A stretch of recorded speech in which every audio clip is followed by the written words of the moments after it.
Hey Oz, Yo, Curtis. what movie we watching this week? We've got an interesting movie marriage consisting of American Psycho, Okay, Coming to America, figures. and Gorillas in the Mist. I love it. This week we're watching 1983's Trading Places.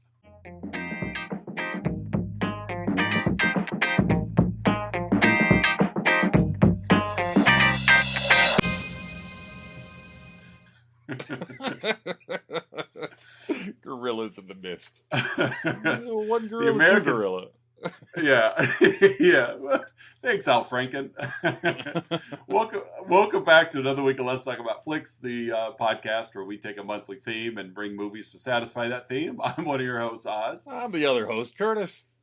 And here we are in the thick of, is it a Christmas movie month? And this week we are talking about 1983's classic, in my opinion. Yes. John Landis, Dan Aykroyd, and Eddie Murphy vehicle, Trading Places. Can't forget Don Amici, of course, and Jamie Lee Curtis. And Dabney Coleman. yeah, so, not Dabney Coleman. Dabney. Denholm Elliott. I Denholm always get their names mixed up. Dabney Coleman. Yeah. Denholm Elliott. It's probably because Denholm Elliott plays Coleman in this movie. Yeah. And so, but it's a classic. I mean, it's your standard John Landis. He really is so diverse. You know, when you figure you've got American Werewolf in London, which really is a funny movie too. Well, and that was, I think that wasn't that the last movie he did before this. I think so. Yeah, you got American Werewolf in London. Of course, you got Blues Brothers. You've got Trading Places. And you've got the Twilight Zone and the Thriller video, and it's like he just seems like a guy that really loves coming to work. John Landis, because everything he does is like he's got his stamp all over it. Yeah. Beverly Hills Cop 3. Oh yeah, okay. He's got some clunkers in there too. Yeah, that movie is trash. Have you seen it? It's been a long time. But oh my gosh, I remember. I think I watched it like back to back to back with the first two, and the first two are great movies, and it's like, oh wow, and then three, and it was like, oh, this is not good. This is not good. But yeah, so American Psycho, I think, is obvious. Yes, that one hits really well. You know, Coming to America, not only because of the Eddie Murphy, which was an obvious, but also the just the class reversal of going, you know, and then of course Gorillas in the Mist, because we gotta have a third. Because gorillas. And so. Because gorillas. So before we get to our characters in this movie, we do want to give a shout out to Patreon subscribers Don S, Melissa L, Aaron A, and Mandy K. Thank you again for your patronage. We love saying your name. Yeah, we do. Really I hope you love hearing your name. I hope so. It's been your name forever, so I hope you're not tired of it, because we are never going to stop. Boring. And so, Trading Places week 3. Say my name. Right. That's what we should do. I'm sure there'd be no copyright infringement if I just lay down some Destiny's Child underneath the Patreon subscribers. I did see, I know you're an Android user, but there was an iPhone update. And I made the update yesterday. And one of the new features in the music app, which is actually really cool, is they've had it for a while where you can, when you're listening to the song, there's a little button on the screen that you could tap and it shows you the lyrics. No big deal. But when you tap that screen with this new update, you can now lower the volume of the audio and only listen to the music, so you can sing along with it. You can do your own karaoke. Yeah, it's kind of cool because it's a pretty dynamic technology when you think about it. Like being able to make any song instrumental. Yeah. Is really what it does. Can you do that with the other recorded tracks? Like if I just want to hear like the flute in a Lizzo song or something. Exactly, or just the saxophone in Careless Whisper. That's all I listen to it for. But it is cool because I was telling my kids about it on the way to school yesterday. I'm like, let's try it. So they wanted to listen to Tyler the Creator's The Grinch the How the Grinch Stole Christmas remake. So we were listening to that. But of course, I dropped the audio, and we're not as good at singing the song solo as we are sing along with Tyler the Creator. So that confidence goes really quick. Real quick, it evaporates. So, and I try to refrain from the liquid courage when I'm driving my kids to school. So. You mean whole milk? Whole milk, right? Let me just finish this margarita, kids, before I take it. And I'm going to sing it better than Mariah. It's like splashing all around. You got one hand in the air, one hand on the margarita. Right. And you got to do what you got to do. Yeah. So, all right, who do we have as our characters in this cinema classic? Oh, our characters, as you mentioned, directed by John Landis. So right in his heyday there. The main characters, we have Lewis Winthorpe, played by Dan Aykroyd. He's played perfectly by Dan Aykroyd. Yes. Some kind of manager at the Duke Brothers, blah, blah, blah, stock exchange, blah, blah, whatever. Right. Then we have Billy Ray Valentine, played by Eddie Murphy. Starts off... go ahead. The legless Eddie Murphy. Yes, and blind. Starts off as a street hustler con man. We have Ophelia... the hooker with a heart of gold, played by Jamie Lee Curtis, in her first non-horror role. Yeah.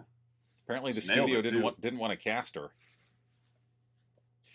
Then we have the aforementioned Coleman, played by Denholm Elliott, who is the butler to both Winthorpe and Valentine, and then to both. And then as we have the Duke brothers. We have the villains of the film.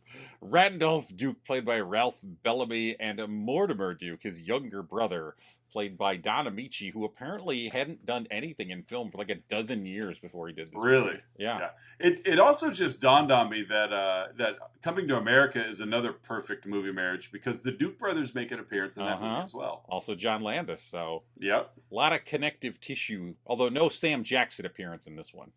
No Louis Anderson either. No Louis Anderson. No visits to McDowell's. No, the Golden Arcs.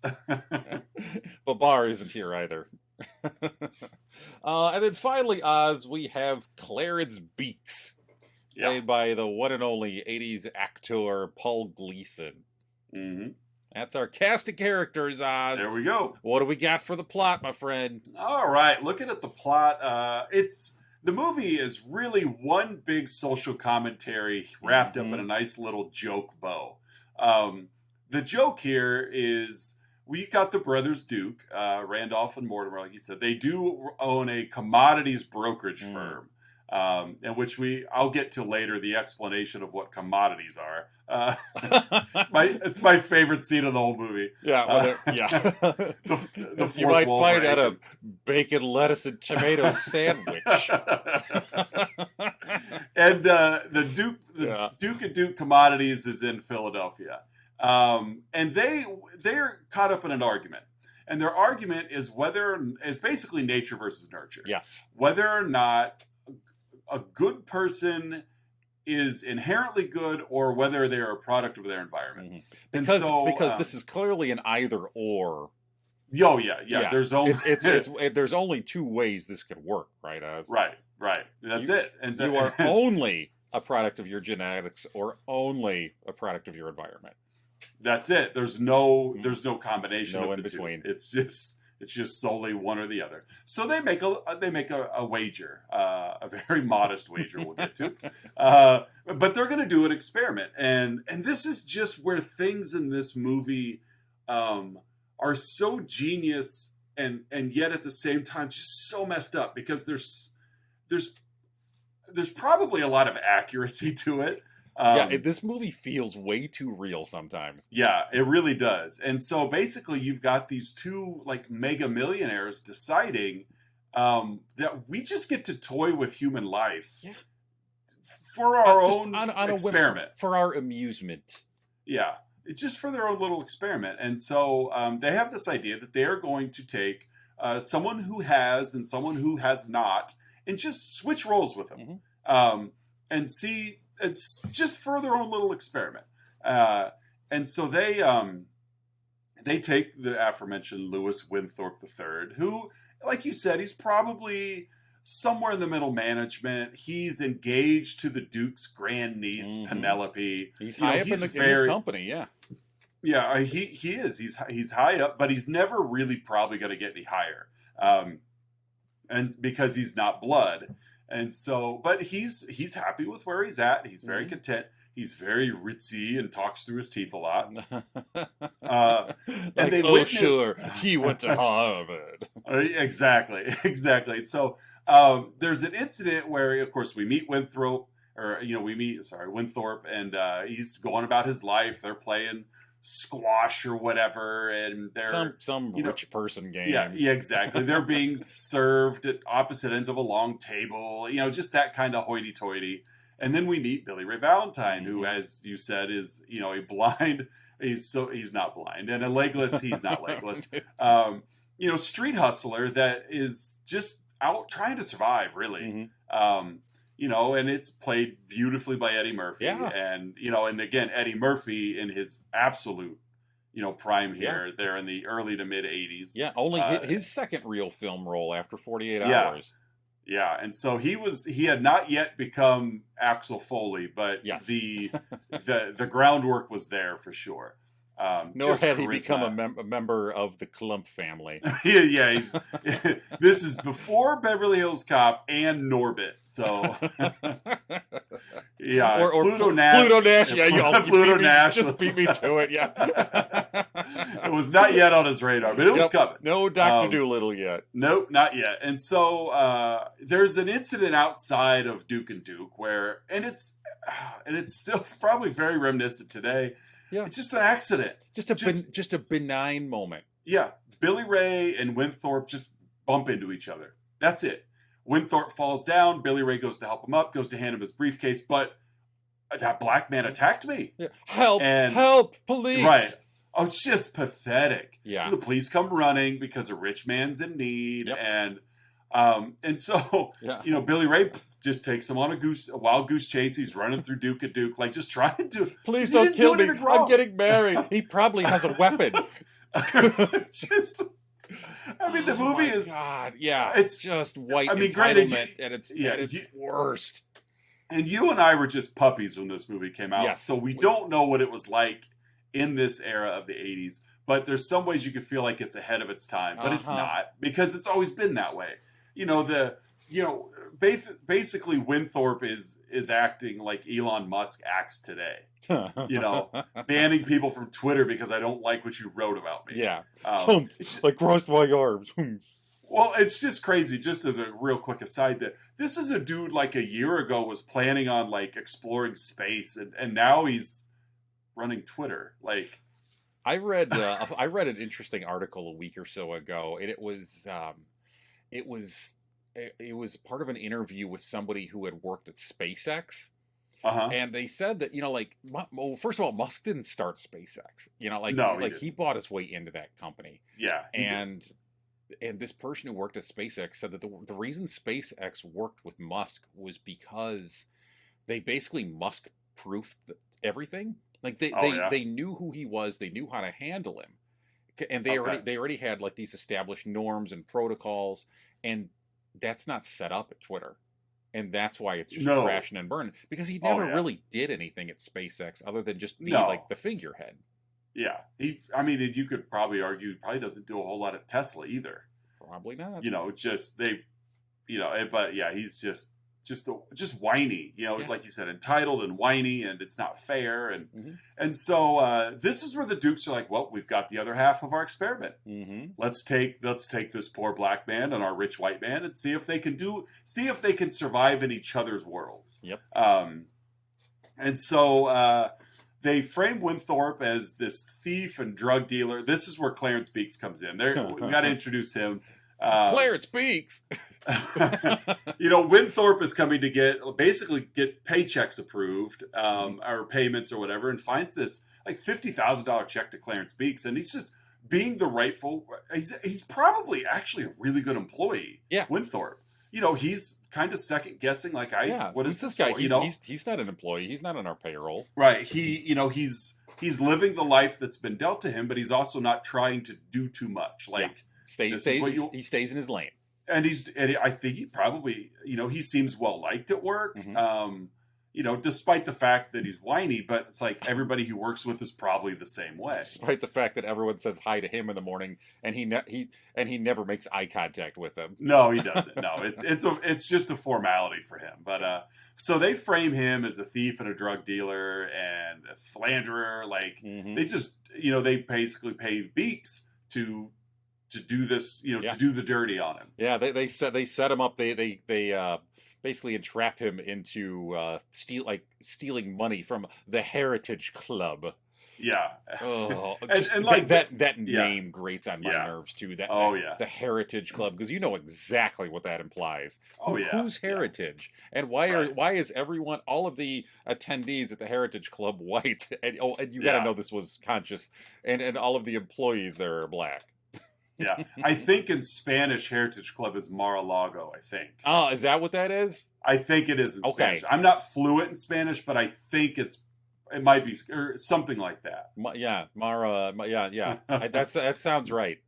I think so. I think it's an Iberian dialect of Spanish. I think it is, yeah. Mm-hmm. And so, but like this takedown of Winthorpe is like immediate. Like, he's fired. They freeze his bank accounts. They kick him out of his home. Like, his friends, his fiance. Like, it's over the course of like an afternoon. Like, everything the life just drops out. He goes back to the Heritage Club to try to get some money from his friends, and they're like, "How dare you show up and embarrass us like this?" Right.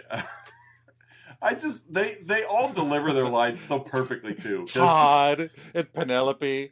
Exactly. I mean, they always put so much extra breath in their syllables. Muffy. And so this is where he becomes friends with Ophelia, Jamie Lee Curtis's prostitute character, who was initially in on the frame. That didn't. She was. That's right. Paid her $100 to basically make him look like a fool in front of Penelope. Yeah. And so she does, because she's been paid. That's what she does. But she quickly realizes this isn't right. This is kind of dirty, you know, because she really does have a heart of gold. And she's very like forward smart too. Yeah, she's very clever, very savvy.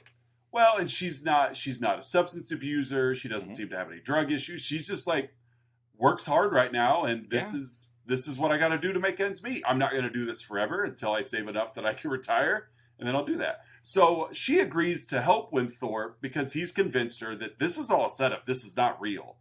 She's like, you know what? I'll help you out. In exchange, you help me out when all this, gets figured out. And so, of course, back to Valentine, he'd been put in jail for everything that happened at Duke and Duke because he had like 14 to 15 revolvers in his face at one given time. Is there a problem, officers? And so, it's not a funny scene, but it was a funny scene. With the current climate and environment around law enforcement, it was still like, hey, well, at least they all pulled a gun on you and didn't shoot. So things used to be better. And so the Dukes post bail for him. And they give him a job. I will say really quick, as that before, I love the little scene when he's in lockup there. Oh, he's doing his... he's just doing his bit. He's talking about the cord of blood technique. Oh, yeah. Yeah, he's convinced these two, like, just street thugs that he's, like, some martial arts expert. Yeah. While these two just gigantic men are sitting over in the corner, just like, this guy's full of it. Yeah, cord of blood just falls out. And you and I both know it's like, just turn the camera on and just go. Just go. Yeah, which makes it even more brilliant. Just hold it together. Yeah, one of the young street punks there with him is a very, very young Giancarlo Esposito. Oh, really? Yeah, the guy in the left. Very young. Incredibly young, yes. Yeah, which is crazy because, like, Giancarlo Esposito, like, he looks so much older than he is, I think. Yes, I know this movie's 40 years, coming up on 40 years old. But it's like, so you'd maybe put him in his 60s. But it's like he just I feel like lately the stuff he's been in with Mandalorian and Breaking Bad and whatever, like he just seems to be playing an older character than he probably is. I just watched a couple of weeks ago Do the Right Thing, and he was in that as well. That's right. I'd never seen that movie prior to that. Excellent movie. And so we get the old switcheroo going. They give Valentine Winthorpe's old job, let him live in the house. Basically we want to see if you can go from your old life and handle this new one. Yep, and he does. He go ahead. Yeah, because the bet that the Duke brothers made had two parts. Yes. Winthrop has to become a criminal and like a drug abuser, and Valentine has to become successful. Basically, kind of the equivalent of what Winthorpe was. Right. And they naturally the bet comes true. Winthorpe cannot handle Valentine's lifestyle as well as Valentine handled it. No, he's had a silver spoon in his for his entire life. And so Valentine becomes he's very well versed in the business. He picks it up very quick because he's got street smarts. Yeah. Something that Winthorpe obviously, the Dukes as well, never had. And so Valentine becomes very proper and clean cut, but not Winthorpe. Like because he's never been entitled, he doesn't have that sense of entitlement, which really gives him an edge on even the Duke brothers. Yeah. Because he's got that inherent street smarts that they just don't have. And so Winthorpe he realizes that Valentine now has taken his spot. He's going to frame him. So we get the office Christmas party, and and Winthorpe shows up dressed as a dirty Santa, a very dirty Santa, like Santa you think of as red suit with white trim and beard. This is red suit with gray trim and beard. Yeah, it fell in the mud for a little while. Yeah, it's a very dirty one, and he is so hopped up on everything. Like he's plastered drunk and probably some drugs involved. He's hit rock bottom. He has. With full gravity, like there was nothing stopping him on his way down. So he decides he's going to plant drugs in Valentine's desk. And it's such a goofy scene because he plants the drugs the exact way somebody who's never been around drugs would probably plant them. Like he just opens the drawer and just starts dumping drugs just dumping it in. Yeah. Like here's pills and and then of course as soon as he does it, he's still standing there and he hollers for the Dukes. Like Randolph Mortimer. See? Come in here. I've caught him. He's on the drugs. I've caught him. Red-handed. I'm going to end up crying. You crack me up doing this. And so, and of course they don't bite it. Even Valentine's like, I didn't do it. I just walked in here and caught him doing this. Yeah. Yeah, and the Duke brothers they both immediately side with Valentine. Like there's no doubting whatsoever. Well, and they give each other that side eye of like, well, we were right. Yeah. That he was gonna head to a life of crime. He brandishes a gun. It's kind of a fun scene here too, as he's drunk and he like steals a salmon. Yeah, he's shoving food into Santa's suit, including like a full salmon. Oh yeah, like a full half a salmon. He just shoves it in. Yeah, and it's like not into a bag or anything. He's like up against the fur and just directly into the coat. So he's taken off through Duke and Duke with a gun, trying to escape. Not before Valentine pockets a joint. Yeah. Which in itself was a funny little gag, but it was a nice little they gave him a point to be somewhere else later. Yeah. And so the Dukes settle their wager, $1. Yeah. That's all it was. They retreat to the bathroom and they check under the stalls. Oh, that's true. Yeah, because Valentine's in there. He's smoking that joint. Yeah. In one of the stalls. So when he hears somebody come in, he steps up onto the toilet. Mm-hmm. So then they look underneath and of course don't see any feet. So they assume they're in the clear. So Valentine gets the drop on the whole story. Because naturally that's what you do to move the exposition along. Mm-hmm. You're going to stand there with your brother who you've had conversations with about it. You're going to reveal the entire experiment again in full detail. Like, so, so Valentine gets to hear it all. Yeah. And then he pays, they exchange, well, not exchange, but he pays up the $1 that he owes. $1. That's all they bet. So now we got to put everybody back. Mm-hmm. Not really. Not necessarily, because we got to get. This scene is pretty rough as far as some of the language used here, but again, it really hammers home just how awful the Duke brothers are, especially Mortimer. Oh, they're terrible. Because they said, I don't want Winthorpe back. Look at what he's done. He's not coming back from that. Well, you can't imagine we're gonna keep Valentine. Right. Do you who has earned his place? Like, he's literally doing a very good job. Yeah, he's already demonstrated on several occasions saving them or making them like 6 figures worth of money. Yeah. But he's black. We can't keep him. Yes, Mortimer utters the word. Oh yeah. Like, we're not going to have running our family company.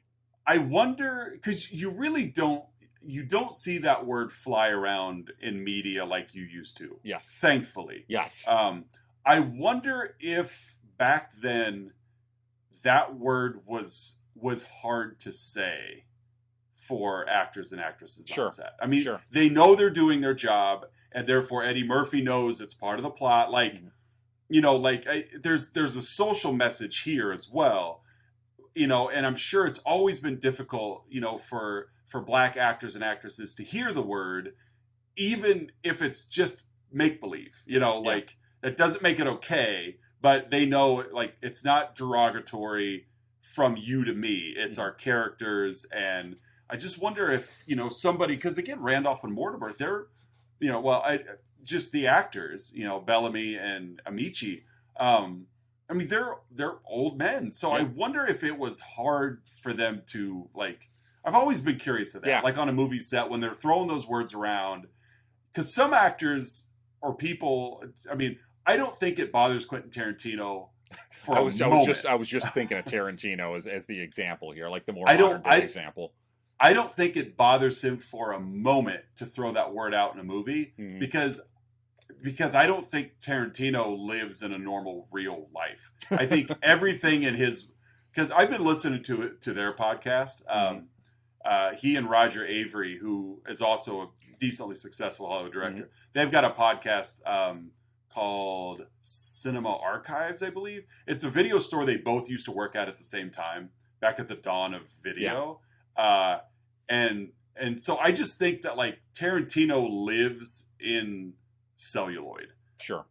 You know what I mean? And so when he grows up and he's watching Pam Grier blaxploitation movies and, and Shaft and Richard Roundtree, I just think that, like, that's the world he was brought up in. I just don't think, I don't know, sometimes you just don't think there's a connection for Tarantino.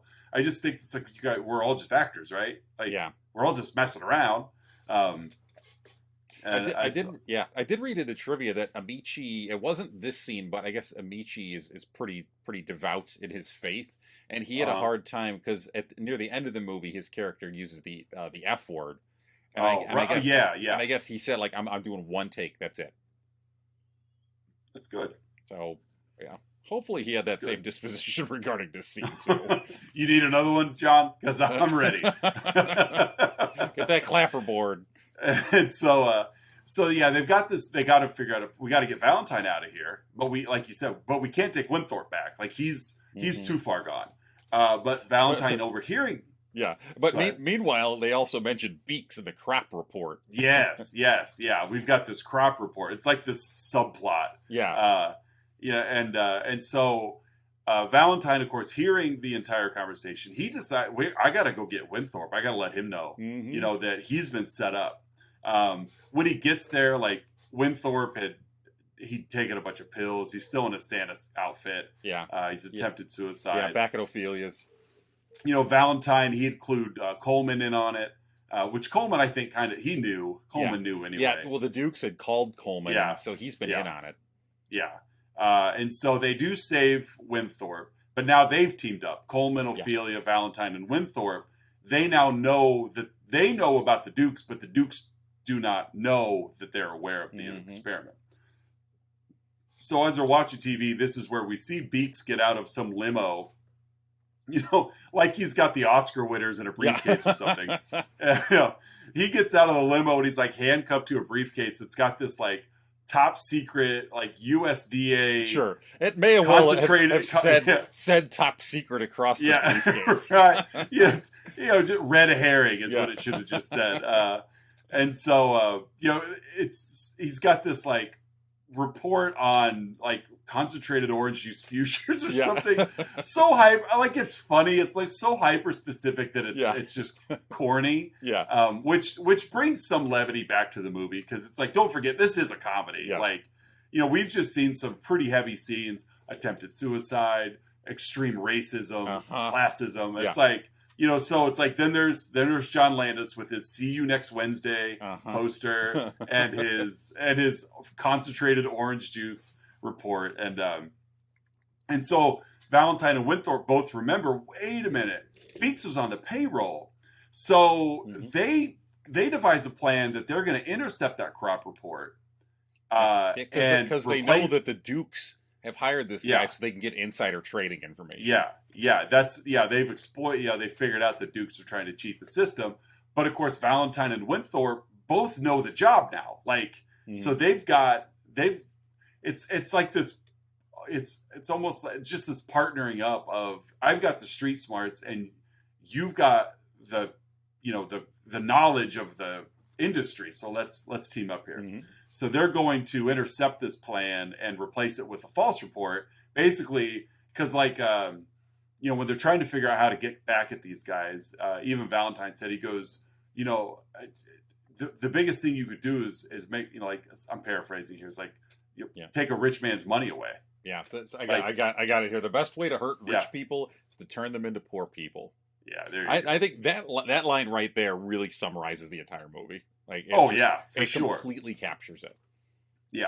And so that's their plan, is they're going to wipe out the Dukes.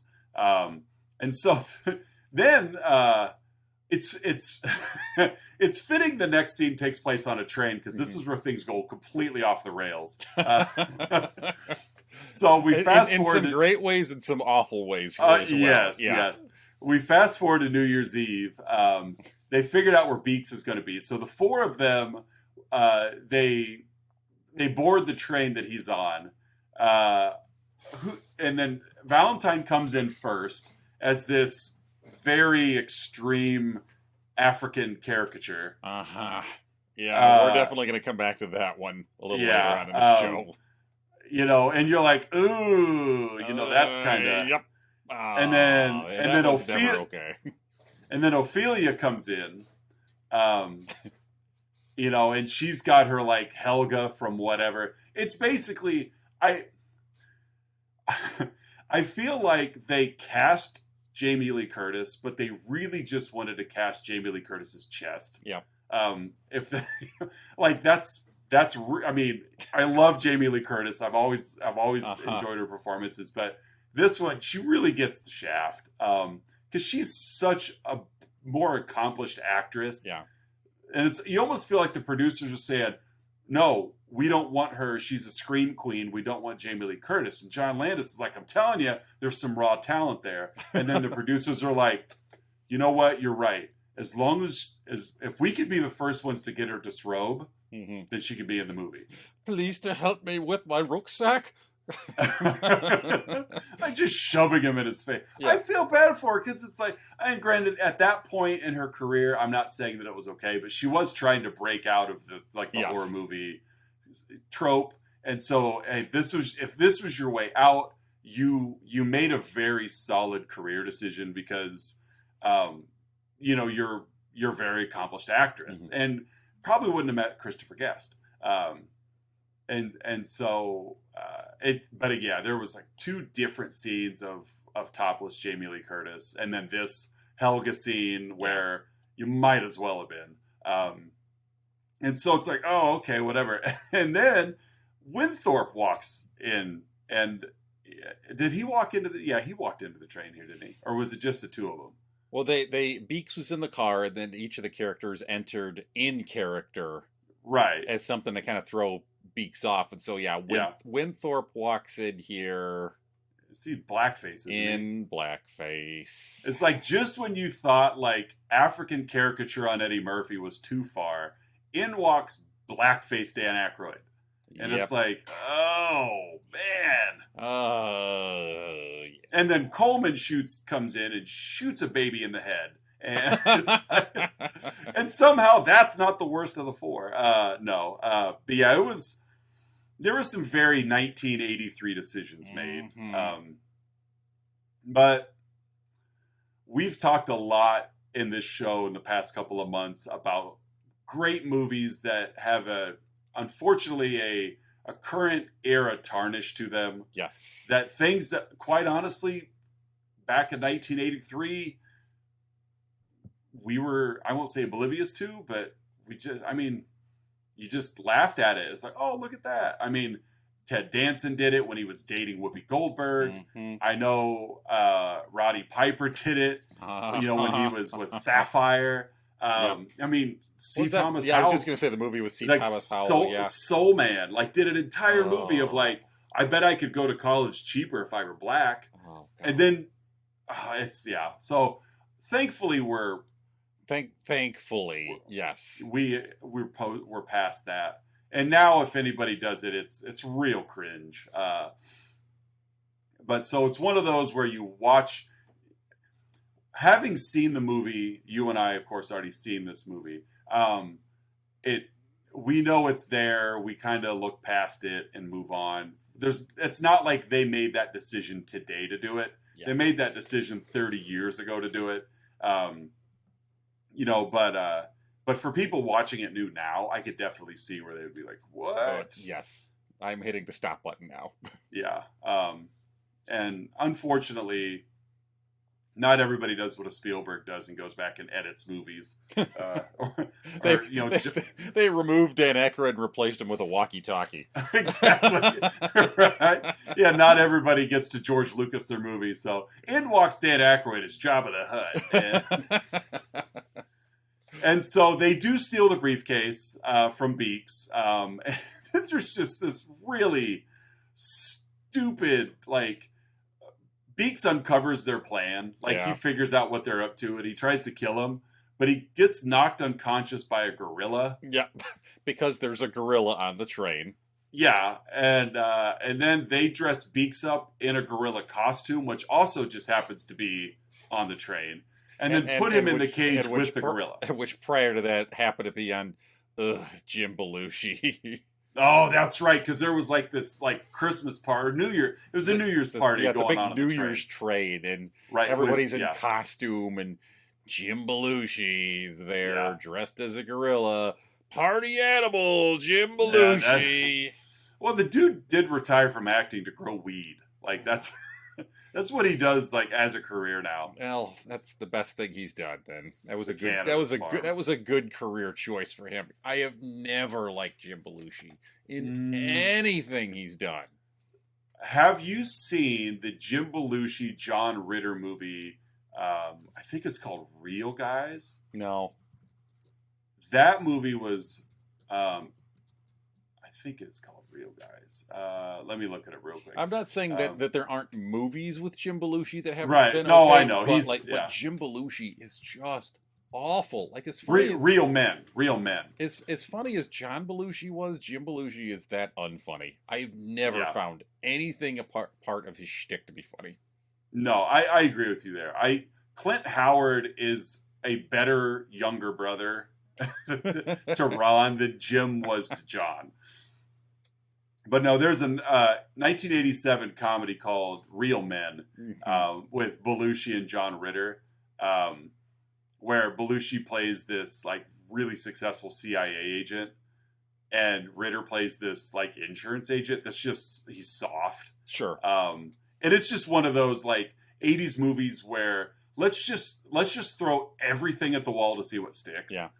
But it's fun. I remember really enjoying it as a kid. It hasn't yet, but it might be a worthwhile swap on my guilty pleasure. Because I just remember, I really enjoyed that movie. Well, John Ritter was hysterical, so I'm Oh sure yeah, he oh yeah, carried yeah, that yeah. movie. Oh, he absolutely carries the movie. Yeah, it's basically a scene of let's start Belushi on the left hand of the screen and say action and get him to go to the right hand of the screen, and then Ritter, you just do your thing between the left and right side to make the scene work. For sure, but it's fun. Let's put it this way: it came out when we were 8 years old. It's the perfect movie for an 8-year-old boy. Fair enough. If you're gonna stumble across it on HBO, you're gonna love it when you're 8 or or 10. Yeah. And so looking through the cast here, like it's Jim Belushi, John Ritter, and then a bunch of who? Yeah. But anyway, back to this one. Yeah, they steal Jim Belushi's gorilla costume. And then they dress Beaks up in the gorilla costume. Somehow get him into the cage with the gorilla. And that's Beaks. That's Beaks' life now. Beaks is gone. He's a girlfriend. And so we've gotten rid of him. Then they meet up with the Duke brothers in some parking garage. They pretend to be Beaks. They make the deal. Mm-hmm. And so the Dukes have the wrong plan, the wrong crop report. And the plan is basically the Dukes are going to act on the knowledge that they have, thinking that when the director of the USDA makes the crop report, this is the plan. Like, this is such a boring conversation we're having right now. That's why at the beginning of the movie, when I was describing what they do, I know I was wrong. I think I described the Duke's company as like stockbroke something or something. It's commodities. Not. It's not. I don't care. No, it doesn't matter. I feel like right now with fancy rich guy business. Yeah, stuff. We have eclipsed the like Phantom Menace conversation about all the cool stuff, and now we've hit like the Senate floor. Midichlorians. That's right. It's like, oh man, would the ambassador from Kashyyyk like to say anything? Like, oh my God. It's just gotten really boring. So blah blah blah. So blah blah stocks. Blah blah commodities. Blah blah. Valentine and Winthorpe. They decide they're going to pull a fast one on the Dukes. It works. The Dukes lose it all. Once the actual broadcast happens, and it's your traditional like 80s stock exchange floor. Everybody just yelling at each other, waving a paper over their head and yelling. Just people yelling, sell and buy. Yeah, that's all it is. Buy, sell, buy.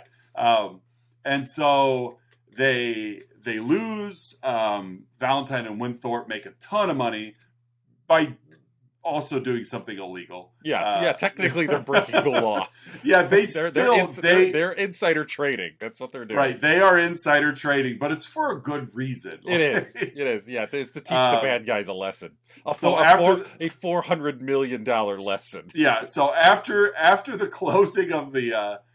After the closing bell, they explained to the Dukes that we did to you what you were going to do to everybody. They Valentine collects the $1, just one more little salt in the wound of like, we know what you guys are up to.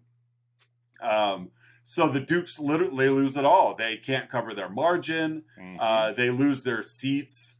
Blah, blah, blah. Yeah. They go bankrupt. Kicked out of the Heritage Club. Right. Randolph, he like has like fakes or has a heart attack, but he's still yelling at Mortimer the whole time. Open the floor. Turn those machines back on.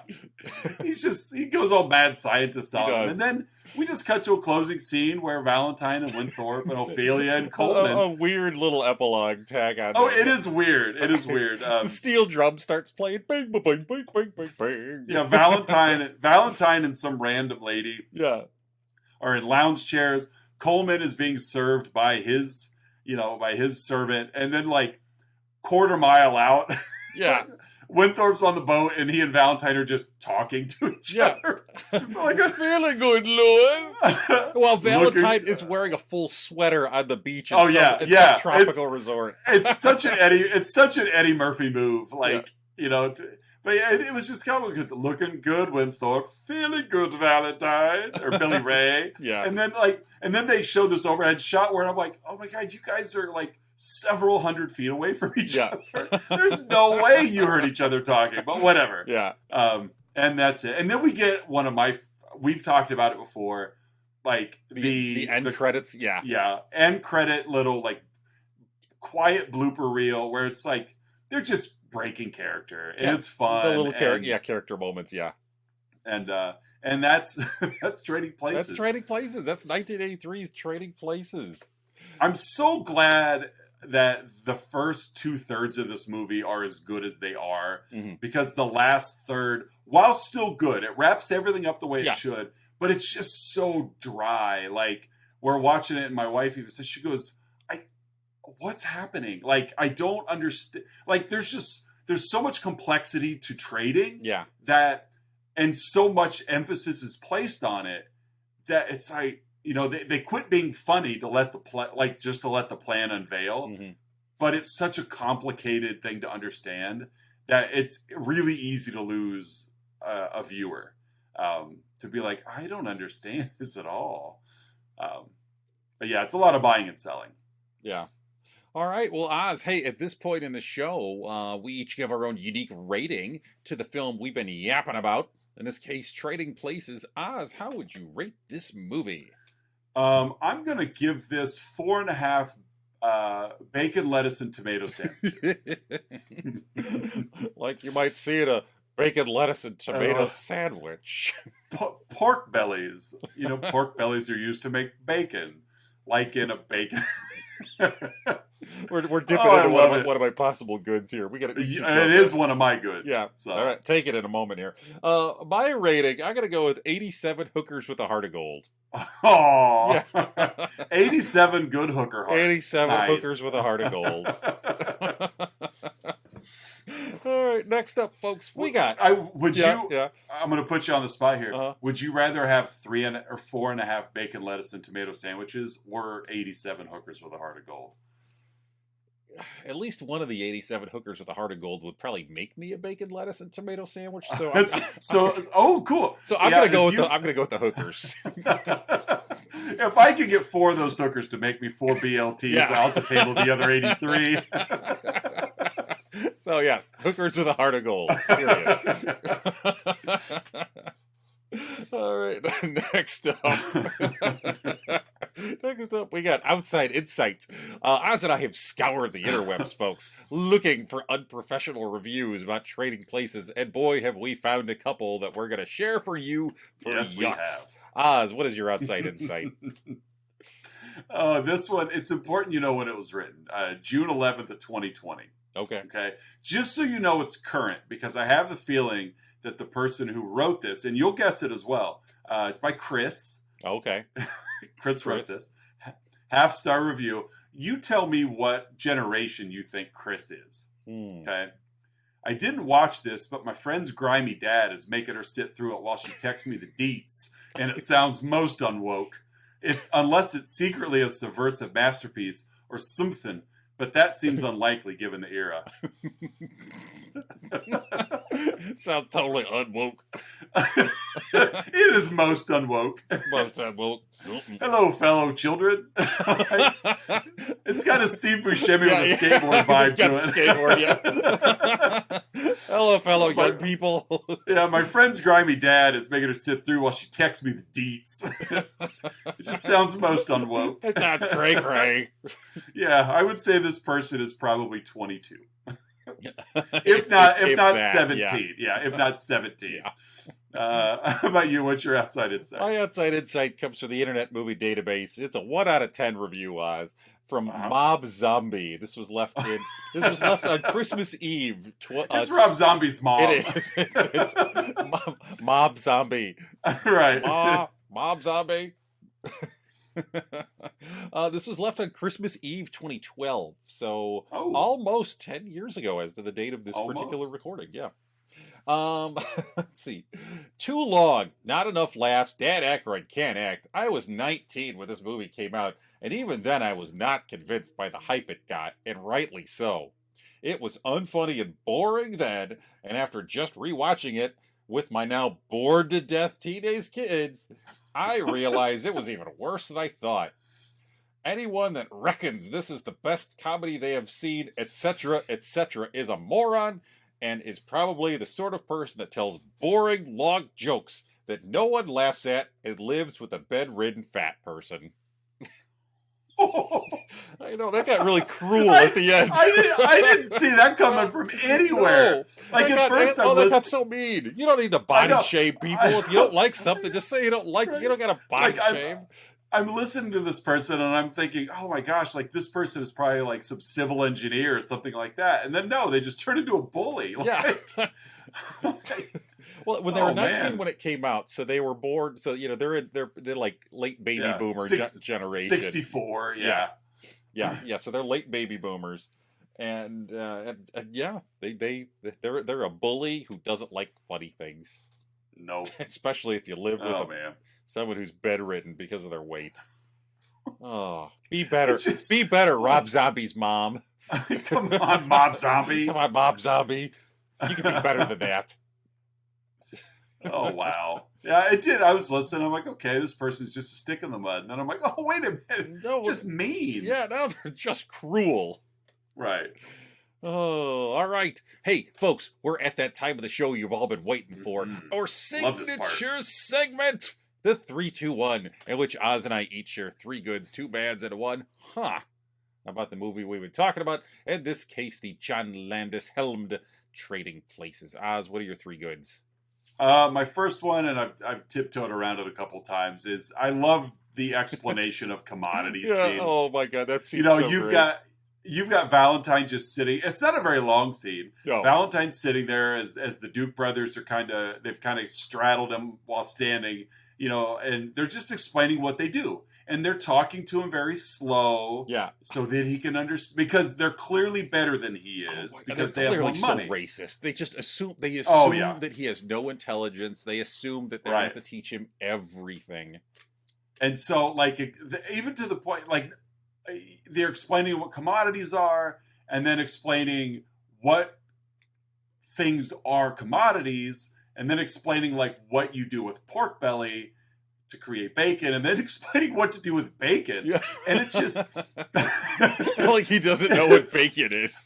Exactly. It's such a pathetic scene, but just nails it home when right at the end of the scene, Eddie Murphy just deadpan breaks the fourth wall and just looks right to the camera. There's a couple moments in the movie where they break the fourth wall. And it's so great. Yeah. He just comes crashing down because, like, just to let us know, guys, this is just as unbearable for me as it is for you. And so that scene's my first one. Yeah. 2, and just to piggyback, Eddie Murphy and Dan Aykroyd are just perfectly cast. Yes, and just perfect performers for their role. Like Dan Aykroyd, take him or leave him. He's never really been the lead anywhere. Yeah, sometimes I can find Aykroyd to be kind of unsufferable, but I can too. But he's really good at this movie.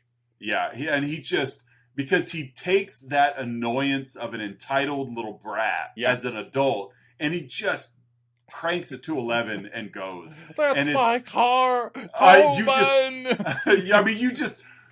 can't help. You hate him. Yeah. Like, and he really doesn't give you any reason to hate him, because he's a good employee. Like, he's just, this is the world he lives in, and we don't live in it, so therefore we just find him repulsive. Yeah. And he gets a nice arc, like he comes full circle and he redeems himself, but he's just insufferable. Yeah. And then the third, go ahead. I'll just say, like, I really pride myself on being able to get along with and work with just about anybody, whether it be personally, whether it be professionally. The one personality trait, the one sort of personality type that I struggle with is the Winthorpe, like, Duke type character. The like entitled, like condescending. Yes. Yeah. Like, not narcissistic. I just so struggle with that personality type. I can get along with and function with just about anybody else, but that's the one I really have a hard time with. Yeah, I agree. I also struggle with it, because you can't get through to them, because they know more than you, they're better than you, and they deserve everything they want. Like, why would you not give this to me? Yeah, and they're a victim if they don't get what they want. Right, exactly. And so, yeah, it's very difficult to just keep a level head when dealing with people like that. Yeah. And my third good is the Dukes they're great villains. Yeah. They're great villains, and I think one of the things that makes them great is they don't realize they're villains. Yeah. Like, they really, truly, we just talked about, Winthorpe being a product of the world he lives in. Mm-hmm. The Dukes are at an even higher level. They're the ones that own the yacht club that you bring your yacht to. Like, they're the ones that get to profit off of the rich. Yeah. Just as much as the rich profit off the poor. Yeah, these are like the mega donors you hear about every election cycle who are pouring millions of dollars into super PACs.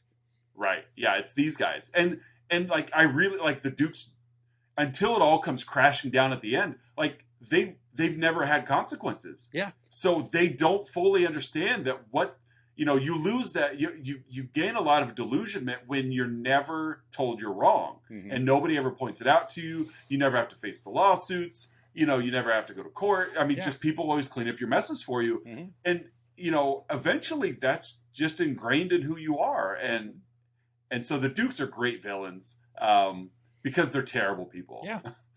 Yeah, there are consequences for your actions, whether it be trying to like defraud the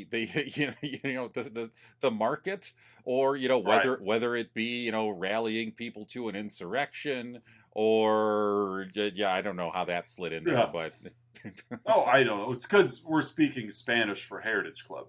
Yeah, there you go.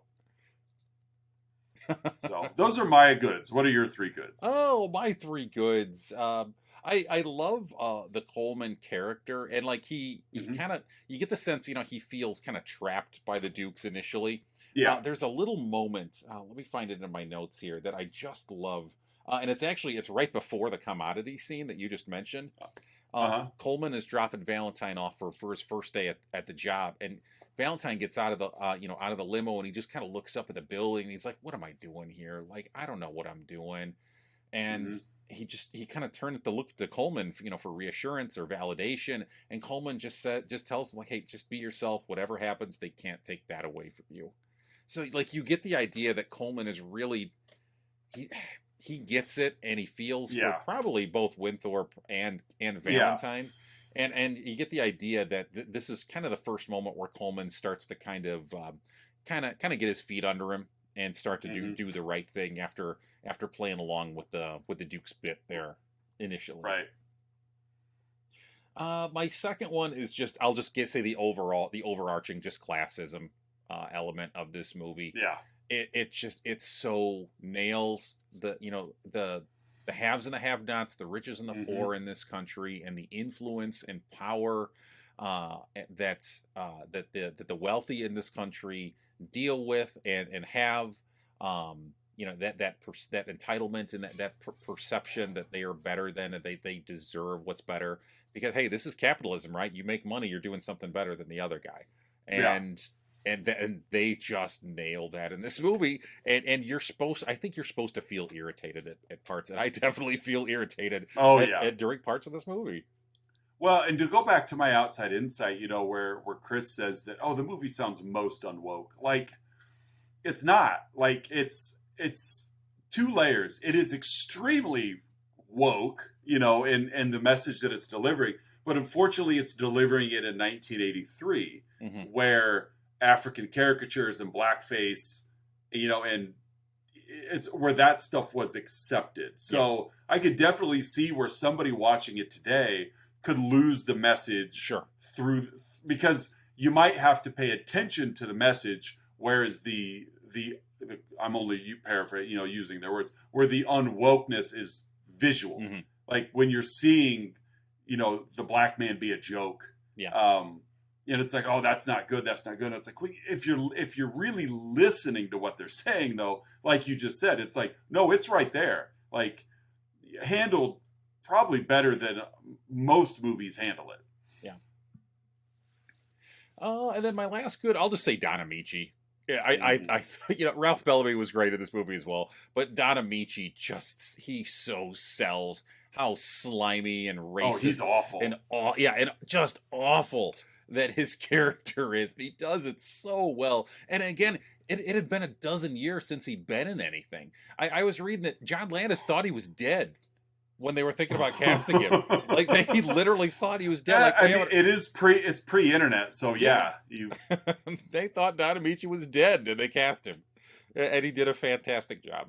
Oh yeah, and it kind of revived his career a little bit. It did. Yeah, he went on to do Cocoon. Yeah, didn't he win an Academy Award for Cocoon or nominated or something? And I think he was in Batteries Not Included as well. That's a fun movie. Mm-hmm. But yeah, he kind of popped up in a few things now and then. All right, hey Oz, what are your two bads? My first bad is the whole Beaks gorilla love story. It's just that's another part of this movie that just hasn't aged well. Yeah, it doesn't age well, and it's just dumb to boot. Yeah, it's stating the obvious, because this was going to be one of my bads and you not claimed it. Rape's not funny. No, it's not. But it's and that's the serious joke that's not funny. But on top of it, it just was dumb. Yeah. Even if you excuse the rape, it's just dumb. The whole sequence is kind of out of place. Yeah, it's just odd. This whole train scene, it didn't fit the flow of the rest of the movie. Yeah. And then my second, kind of on our same kind of tirade here, is nudity for nudity's sake. Yeah. Fine, make Ophelia a prostitute. That's fine. But Julia Roberts was a prostitute too. And we didn't see any of Julia Roberts that we don't need to. Also with a heart of gold. And strawberry seeds in her teeth. But yeah, just Jamie Lee Curtis. Let's get her to flaunt her goods. And she did. And it's you did whatever. Actresses still do it today. Yeah. And it's fine, but it's just the nudity for nudity's sake. Yeah, it seems very gratuitous. Yeah, well, and especially when everything. It's just the framing of it. It's we're gonna make sure we're gonna make sure Jamie Lee is set up to where she's looking in the mirror when she takes her shirt off. Why? Why? And let's make sure the camera is positioned in a way where Winthorpe's already in bed when she's standing next to the bed and then disrobes. Yeah, that second scene was even worse than the first one. Oh yeah. But it is purely just to get topless Jamie Lee Curtis on screen. Yeah. And it's you don't have to. I mean, I'm not saying there's ever a good time for it, but there's at least scenes where I guess you could make the argument it makes sense. Love scenes or something like these are just simple. Oh, it's time for bed. Yep. And I'm a prostitute, so just gonna take these out right here. Woo! Time to air them out. Yep. So those are my two bads. Take off the wig. Take out the Okay. Now I'm ready for bed. Yeah. No, we never see her brush her teeth, but we do. No. But we definitely see. Nobody does that before bed. Yeah. So, all right, what are your two bads? My two bads. First of all, there's homophobic language in this movie. Oh yeah. Again, like with Lethal Weapon last week. Just again, I really like these movies, Oz, and I don't want reasons to not like them or to look back on them and just kind of roll my eyes and or kind of again go referencing your outside insight. This movie does say a lot of things that are incredibly relevant today, but I don't want folks in this younger generation to be turned off of it because they did things that that shouldn't have been done in the first place. Right. Yeah. It's back in the 80s, you could have social commentary and also be inappropriate at the same time. You can't do it today. Today, you either make your statement and don't make any missteps, but it's here, like you said, you're making some very astute social exposition, but at the same time, then you're crashing it with some of your choices. Yeah. So it's a tough sell. Yep. And as my other bad, I'm gonna go back. I'll kind of rag on this a little bit more. That just the epilogue beach scene. Yeah. Go for it. It's just. I know you want to see the heroes like celebrating their victory, but here they are. It just cuts to them on a beach, and of course bikini clad Jamie Lee Curtis out there on a boat with like sailor dressed yuppie sailor dressed Dan Aykroyd out there. Yeah, he's back in his comfort zone. It just, I don't know, it just felt weird. Yeah, it did. It did. All right, hey Oz, what about your yeah. Who delivered the crop report? You make a good point. The fake Beaks. Well, because Beaks was supposed to deliver the crop report. Like, we saw him on television. Yeah, you're right. I never thought about that. You're completely right. And then Beaks is taken out of the picture. Continued to do his terrible Beaks impression from the shadows. So, who delivered the crop report? Toss it over.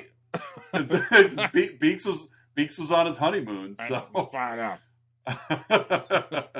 Yeah.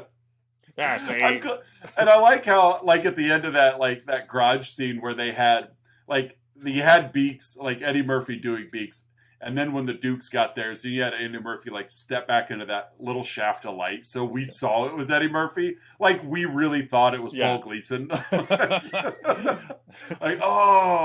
him. I think it was Denholm Elliott. I think it was Todd from the club. It was Todd. So yeah, that's my huzz. Who ended up delivering the crop report to the USDA director? You're completely right on that. Oh man, what's your huh? Oh, I got two. I think I'm just gonna lob them both out there. The first one is in the scene near the end when they're at the stock exchange. Okay. And it's just about to start. The Dukes are in this glass encasement, kind of above the pits. They're just kind of looking down with smug looks on their faces. And then two guys who work there just turn and they look at the Dukes and then they look at each other. One of them's like, "Hey, I think the Dukes are trying to corner the market." How did you figure that out? They're just standing there smiling. Right. If every time a rich person looks smug, they're cornering the market. I'll have to remember that next time I see a rich person smile. Yeah. Hey, what market are you trying to corner? Frozen concentrated orange juice market. Hands off Minute Maid. He's got that smile. that Tropicana smile. Yeah. He's got that crop report someplace. My other I'll go with this one is partially courtesy of Patreon subscriber Melissa L. Oh, there she is. So, yeah. How did Winthorpe get into that party dressed as the disgusting, dirty Santa? Because everyone was drinking. He was Santa. Yeah. Yeah, I agree. I love the scene too, and afterwards, he's in the alley, hissing at people, and he's just eating that salmon on the bus. I forgot I was going to mention that at my goods, and I totally forgot. just him eating the Santa through his fake beard. Right. As the two women across from him were just he's just tearing at it like a bear. He got more fake beard in his mouth than he did salmon. It was so gross. And it worked so well, too. Oh, yeah, for sure. Well, there we go. Trading places. Hey, we got what, we got one more movie this month? One more? I know, this month is flying by. Whoa. Is this a Christmas movie? Oh, yeah. Oh, good call on that. Is this a Christmas? You want to go first? You want me to go first? You go first. Okay. Well, I last week I know I caused quite a stir when I claimed that. Our comments were blowing up. Yes, I saw. Oh God, there was subreddits devoted to it and everything. Yeah, I haven't made it all the way through all the comments yet, but yeah, I will hundreds and hundreds of them. Scour through them. It was trending on Twitter. After we hired a guy with our Patreon money. We hired a guy just to cover the comments. We did. He really had his work cut out for him, let me tell you. Yeah. Yeah, we're overpaying him. So last week I claimed that Lethal Weapon is a Christmas movie, which admittedly I did a little bit tongue in cheek, just because I know you did. just because I wanted to be contrarian. This movie, Yeah. I succinctly state, Trading Places is not a Christmas movie. There's a little bit of Christmas music in it. It is snowy in Philadelphia, but there is a Santa. Right? Yeah. Delivering gifts into an office drawer in the form of Yes. cellophane bags. Right, exactly. However, there's no Christmas spirit. The movie No. it takes place just as much over the entire holiday season as well as it does Christmas. So it carries over into New Year's and all that. So Trading Places is definitely a movie that takes place during Christmas, but is not a Christmas movie. Oz, what do you think? I agree with you. I agree. This is, and as I've said the last 2 weeks, my big piece of whether something is a Christmas movie is how important is the holiday to the plot, and in this case, it's not. Yes, we see Winthorpe dressed as Santa as mainly a gimmick just to get people to an office party, but that's the only staple. Like, it's the only 5 minutes of the entire movie. And it doesn't even mention Christmas. It's just there. So I agree with you 100%. It's not a Christmas movie. No, it's a fun movie. Yeah. And if you want to watch it at Christmas, go for it. Mm-hmm. But no, I think you would not be able to rely on us to back you up in an argument on whether or not this is a Christmas movie. Definitely not a Christmas movie. Well, hey, Oz, we got one more next movie week. This month. Yep. What do we got? So it's yours. I think this is kind of the big one. This is the one that people debate. Yeah, well, this is really the basis for the month. Yeah, for us, it is. Like, this was the first movie that filled a slot. Yeah. In our rotation. So this is the one that people debate the most, folks. Is Die Hard? I thought we were doing Miracle on 34th Street. I thought we were doing. Is a Christmas Story. That's where I was going to go. I was going to say the same thing. Is a Christmas Story a Christmas movie? Yeah. No, Die Hard for sure. Die Hard. So 80s again. Yep. So next week, folks, we will debate whether or not Die Hard is a Christmas movie. Is it 88? 88. John McTiernan. John McTiernan in the Nakatomi Plaza. I've seen that building out in L.A. Have you? Yeah. When my wife and I went out when we were pregnant with our first early pregnancy, we flew out to L.A. for a week. And we really didn't have any plans. We wanted to see Universal, which we did. We wanted to see Warner Brothers, which we did.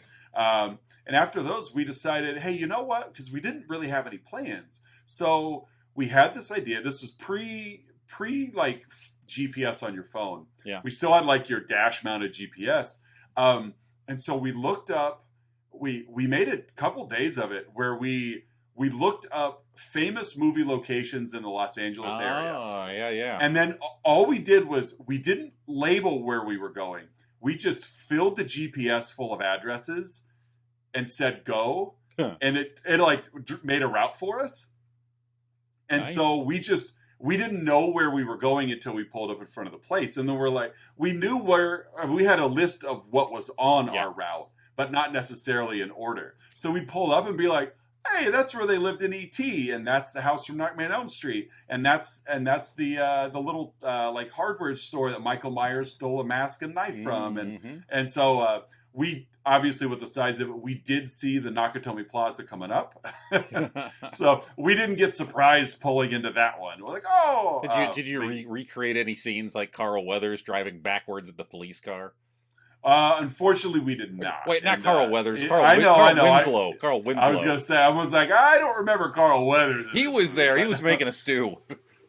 It's true. He was making, he was back making a gumbo for that holiday. He was stirring it with one arm. and so it was a fun few days that we just drove around. Like, we didn't take pictures of places. We just wherever we ended up, and it was really fun because like the Back to the Future house where Marty McFly lived, it's just there, like middle of the street, and it was really cool. The only place that really was working hard to protect themselves was the Brady house. Yeah, like they had fences up, and everything else was like. I remember getting a chill when we pulled up in front of Nancy's house from Nightmare on Elm Street. because it still has a red door. Like, it looks like the house. Yeah. So when you don't know where you're going and you pull up and then you turn and you're like, oh man, that's the night. Like, Freddy's in that house. And it's really cool, the proximity of this too, because the Ferris Bueller house is catty corner from Donnie Darko's house. I could see those being in the same neighborhood. Yeah, they were like literally catty corner to each other. And then like a block down the street, on the same street as the house from Father of the Bride. And then like 2 blocks down was Jim Cunningham's house from Donnie Darko. And like the house where I want Back to the Future, like where Marty lived and where Doc Brown lived were like miles apart, like different towns. And it was just like, yeah, you didn't ride your skateboard over there. Sorry, Marty. But no, it was a fun trip to just drive around and see the sights. We weren't on a tour. We just made our own, and it was a fun time. That does sound like fun. Yeah, see the Nakatomi Plaza. I think it's like the 20th Century Fox building or something like that at the time. So, Die Hard for next week. Die Hard. We will review Die Hard, discuss it, break it down, and then debate whether or not it is a Christmas movie. And that will put a wrap on 2022. Yeah, it feels weird doing a 4-weeker because with the prior month being the 5-weeker, the 80s Schwarzenegger movies. Yeah, it does. I feel very truncated. Yeah, and again, like we talked about, we're about to hit Christmas break for at our respective schools, so we will start filling the coffers for you there, Mandy K and Melissa L. Yep. As you guys have paid for access to bonus episodes, and we need to deliver. Yes, so we will start cranking those out. Yes, we will, and be prepared because they will be fun, and who knows where they're going. Yeah. We don't know where they're going to go because it's going to be all randomized. We have no idea what we're talking about until we pop a topic. So, all right. Well, social media wise, we're everywhere. We are every week. Facebook, Instagram, Twitter, Patreon as well. If you want to chip in and hear your name called and get maybe even some access to bonus episodes. If you're watching us on YouTube, tell your friends. If you're listening to us on your favorite podcast app, tell your friends. Give people the gift of our podcast for the holiday. So tell them where they can find us. It's the gift that keeps on giving. It is. I like to think that we brighten people's lives out. Yeah, it's like I think we're better than a Jelly of the Month club. marginally better than a Jelly of the Month. Yeah. So we're like more of a Jelly of the Week. So hope you like your jelly, folks. Because I don't think you're ready for this jelly. Boom! 2 Destiny's Child references. There we go. We've come full circle. We've hit Destiny's Child twice. We've hit the quota. Got it. Yep. Just snuck it in under the wire. Nice. All right. Well, to wrap up this week of Trading Places, we will see you next week. I'm Oz. I'm Curtis. And we'll be back next week for Die Hard. Take care.